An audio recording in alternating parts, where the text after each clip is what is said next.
I would like to take this time to quote one of my old college professors when she said, "Kids, they lie, they cheat, and they steal." And I would further add that they have this great gift for having the ability to leave out parts of a story and important information. And this leads us to our next part of the middle and high school transition parent survival guide. Tips for communicating with school staff at the beginning of the school year. The beginning of the school year is a great time to reach out to your tweener teens, teachers, and school counselors to share any information that you want them to know. Some important information to share would be if your child has a 504, if your child has an IEP, if there's been any issues in the past that have come up that you just want to let teachers know about, and also share with them your child's strengths and interests, and also let them know you look forward to working with them throughout the year.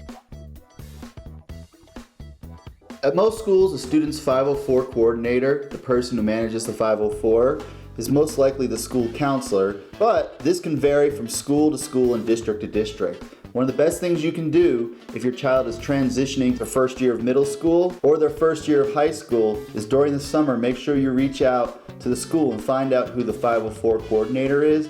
And then feel free to send out an email letting the person know you're looking forward to working with them.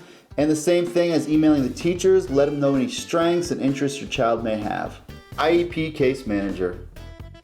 Most likely, if your tween or teen has an IEP, you've already been to some transition meetings preparing your student for middle school or high school. If by chance you don't know who it is, or if you're planning on moving to another school district and starting fresh, it's really important that you find out as soon as you can who is the case manager for your tween or teen's IEP.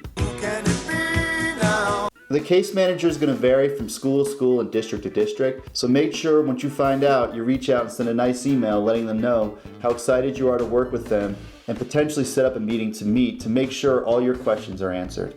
Other important beginning of the school year school communications. Whether your tween or teen is starting middle school or high school, or they're already enrolled in the school, it's a really good time in the beginning of the school year to refresh yourself with the school systems. Do you know how to track your students' missing assignments, locate their upcoming assignments, find out about upcoming events, find out about parent news? If you've been wondering any of these things, this is the time of the year to call the school secretary, reach out to the school counselor, or even the teachers, and figure out what school systems you need to know about to help support your tween or teen to be more successful, especially in middle school where they're still developing those time management, organizational, and social skills. Action steps. First, think of 1 to 3 questions that you've been thinking about that you need to find out the information to. Write those questions down, go to the school staff list on the school website, and try to contact the appropriate person to get your answers. 2. If your tween or teen has a 504 and you're not sure who the case manager is, reach out to the school counselor or school secretary to find out who that person is and send them an email right away. Hold on a second.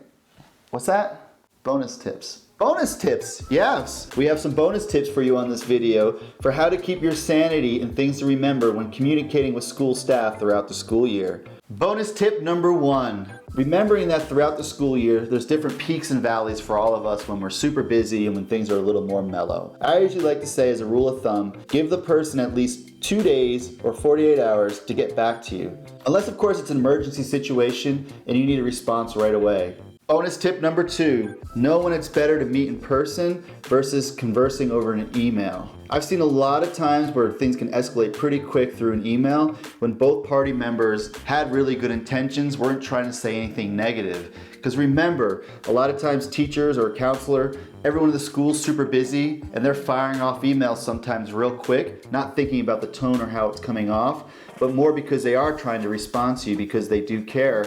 Also on the parent end, I've had conversations with parents being like, I feel so bad, I was rushing, I responded, I didn't mean to come off like the way it did. I always think of email as a good way to be like, hey, I'm talking to my kid at home, they're a little confused on the assignment, when it's due, or what they're supposed to do for this. Can you give me a heads up? It's due in a couple days, so the sooner you get back to me, the better. That's a good email, right? You just need some information. A lot of times when there's behavioral incidences or your son or daughter or child is really confused for a long period of time what to do in the class, that can really be a good time to set up a face-to-face meeting. And don't be afraid to reach out to the school counselor and have that person join the meeting as well. They can be a really good mediator between both parties too. One of the most important tips to remember, no matter how much you love your child, no matter what they say to you, no matter how much they beg to not reach out to a school staff member, please remember that tweens and teens have this uncanny gift and ability to leave out important pieces of information. And a lot of times as adults, I know on my end, especially when I'm like mediating a conflict between two kids or working with different parents, it's real easy to just hear what the kid says and take it as gospel. But I found throughout time, it's really good to be like, cool. Well, thanks for sharing your point of view. I got all the information I need from you. I'm gonna reach out to the parent. I'm gonna reach out to the teacher. I'm gonna hear their side. And then most likely we're gonna get together to kind of figure things out. Trying to remain calm from what you're hearing from the kid is super important to be able to resolve any conflicts that might occur. Whew. I don't know about you, but this video series is a lot of information. I'm hoping that all these tips and all these pointers that I'm sharing with you help ease some of your stress and anxiety as we start the new school year. And I just want to send out a heartfelt message of saying, I appreciate you so much taking the time to watch these videos. I'm really hoping that the content you're getting from here is impactful, it's giving you some new ideas, and I'm hoping the PDFs are helpful to you as well. They're all in the video description. And as always, if you have any ideas or topics that you want to learn more about, just put them in the comments below. Much love and respect to all of you out there. Keith the Counselor here. Till next time.